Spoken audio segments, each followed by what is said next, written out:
Est-ce que les États-Unis sont le plus grand pays du monde? Vous pouvez nous dire pourquoi les États-Unis sont le plus grand pays du monde? Les États-Unis, le pays que vous voyez là, derrière moi, est-ce qu'on peut dire que les États-Unis sont le plus grand pays du monde? Je n'ai pas la réponse à cette question, mais je vais laisser à ces spécialistes le temps de vous donner une réponse. Passons à la question suivante. Allez-y. Bonjour. Pouvez-vous nous dire en une phrase au moins pourquoi... Vous comprenez ce que je veux dire. Vous pouvez nous dire pourquoi les États-Unis sont le plus grand pays du monde?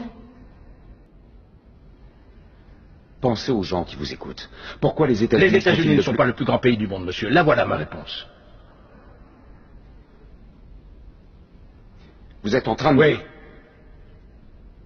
Parlons de vos Bon, différentes... d'accord. Sharon, l'aide à la culture est une cause perdue. C'est qu'1 centime en moins sur notre fiche de paye. Il peut attaquer là-dessus dès qu'il en a envie. Ça coûte pas de l'argent, ça coûte des voix. Ça coûte du temps d'antenne et des paragraphes en une. Tu sais pourquoi les gens n'aiment pas la gauche? Vous êtes des perdants.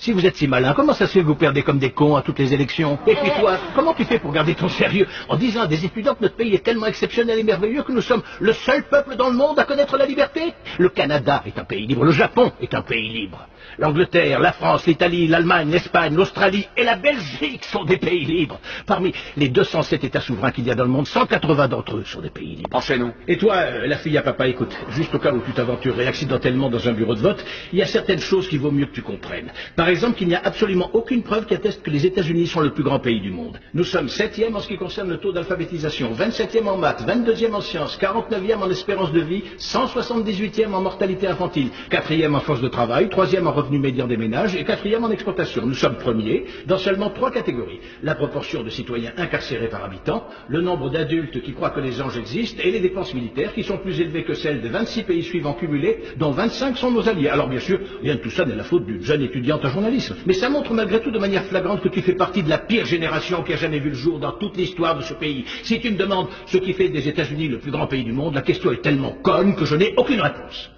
Yosemite.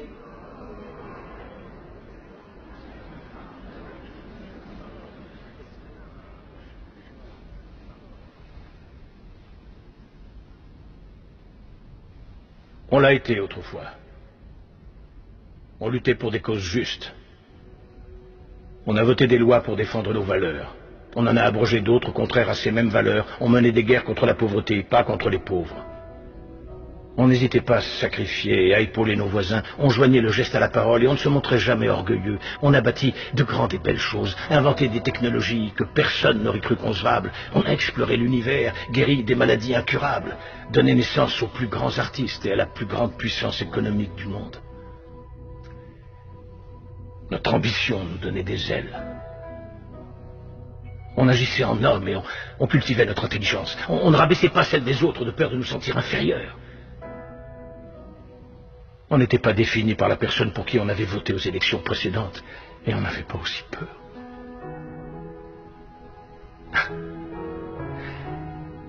On était capable d'être et de faire toutes ces choses parce qu'on était informés. Par de grands hommes, des hommes respectés. La première étape dans la résolution d'un problème est de reconnaître qu'il y en a un. Qu'on le veuille ou non, les États-Unis ne sont plus le plus grand pays du monde.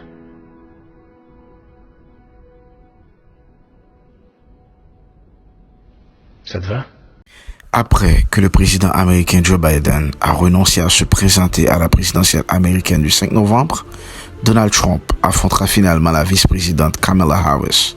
Suivez sur Facebook, TikTok et YouTube, 9h-10h PM, les coulisses des élections présidentielles américaines avec Moralus Joseph, spécialiste en communication. Monsieur Moralus, c'est ancien directeur communication qui travaille dans le pays Libéria, Panama, Genève, Sri Lanka, Jamaïque et Haïti. Élection ça, get a pile tension. If Kamala Harris gets in, she would be the most radical far-left extremist ever to... Et la réponse de Kamala Harris. If you got something to say it to my face. Trump attaque. So now we have a new victim to defeat. Lion Kamala Harris, lion. Kamala réagit. You know what? If you want Donald Trump to win, then say that, otherwise I'm speaking. very much. That's a real honor. Personne ne sait ce qui va se passer ce 5 novembre 2024. Les coulisses des élections américaines sorti lundi pour arriver vendredi, depuis il fait 9 ans, c'est tout pays en net qui mobilisé pour émission ça. Qui ça pourrait le passer? Est-ce que c'est Donald Trump qui est président? Nous pas connaît. Est-ce que c'est Kamala Harris qui est président? Nous pas connaît pire. Sauf que nous mobilisés dans 50 États, côté nous pral faire reportage, analyse, n'a tout partout côté américain pral voter pour nous capable faire vivre ça qui c'est les coulisses des élections américaines. On capable supporter émission ça, le fond don Nanzel 912 248 2800 912 248 2800. Faire un don 50 60 100 pour capable supporter émission ça qu'entrer la caillou.